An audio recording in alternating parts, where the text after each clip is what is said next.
So, we're used to seeing Luo Feng dominate everyone, right? He's usually the smartest, strongest guy in the room. But there was one specific moment in Swallowed Star where he didn't just lose, he got absolutely hunted. Let's talk about this today on Donghua Minute. Luo Feng ran into King Bark Mirror and Venerable Black Crow. This wasn't a fair fight, it was a massacre. Luo Feng was literally seconds away from having his soul erased. If he didn't have his ultimate cheat item, the series would have ended right there. Let's break it down exactly how Luo Feng survived this nightmare, why King Bark Mirror is such a terrifying villain, and the satisfying revenge that came later. Let's get into it. First, let's set the scene. Luo Feng is in the Nine Remoteness Space. It's a super dangerous secret region. He's there trying to get a piece of the World Tree to make his third clone. But he runs into two major problems. Problem number one is Venerable Black Crow. Imagine a 6-meter tall birdman with 6 pairs of black wings and glowing red eyes. He's a universe Venerable, that means he's a whole level above Luo Feng at this point. But surprisingly, he's not the main threat here. He's just the ride. The real nightmare is problem number 2, King Bark Mirror. Now, King Bark Mirror looks like a werewolf covered in scales with golden eyes. He's technically an Immortal King, which is the same rank as Luo Feng's disguise, but he is a special life form. In Swallowed Star, genetics are everything. A normal human has a gene level of 1. King Bark Mirror has a gene level of 2000. That means his body is naturally 2000 times stronger than a regular warrior. He's insanely arrogant, crazy, and greedy. He has a special ability called the Universe Mirror. Basically, he can scan an area of 1 billion square kilometers. It doesn't matter if you're hiding, using camouflage, or burying yourself underground. Unless you are a universe master, he will see you. So, Luo Feng is hiding, minding his own business. King Bark Mirror uses his scan and boom, he spots Luo Feng instantly. To Bark Mirror, Luo Feng isn't a person, he's a walking treasure chest. He knows Luo Feng has the Shiwu wings, and he wants them. Luo Feng tries to run, but King Bark Mirror is naturally gifted with speed. He catches up fast, and this is where things get scary. Bark Mirror doesn't just punch Luo Feng, he uses his second special ability, a soul attack. Because he's a special life form, his soul is incredibly powerful. He blasts Luo Feng with an invisible wave of energy.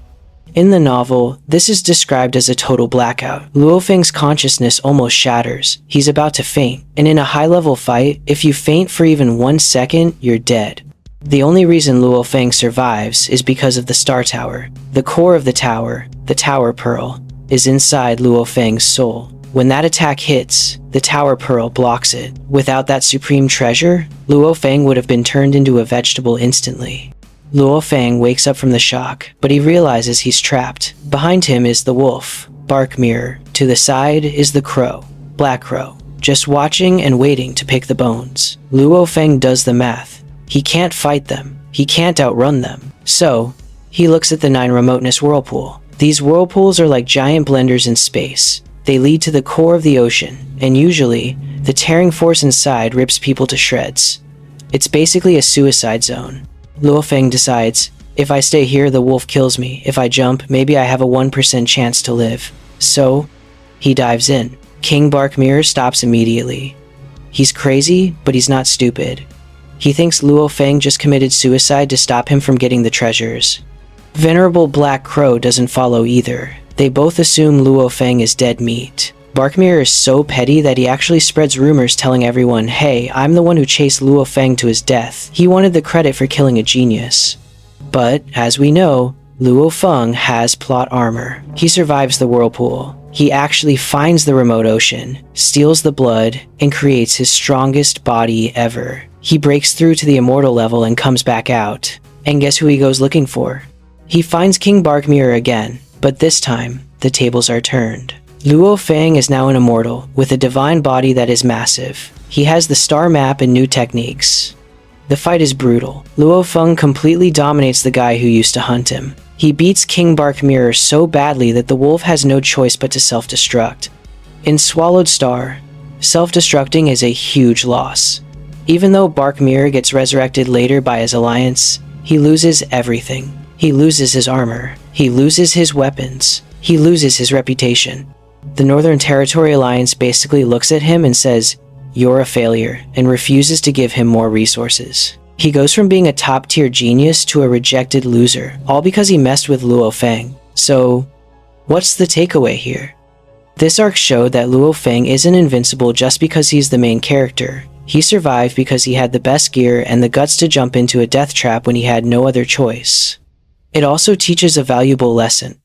If you're going to hunt the main character, you better make sure he's actually dead, because if he comes back, he's going to take everything you have. What do you guys think?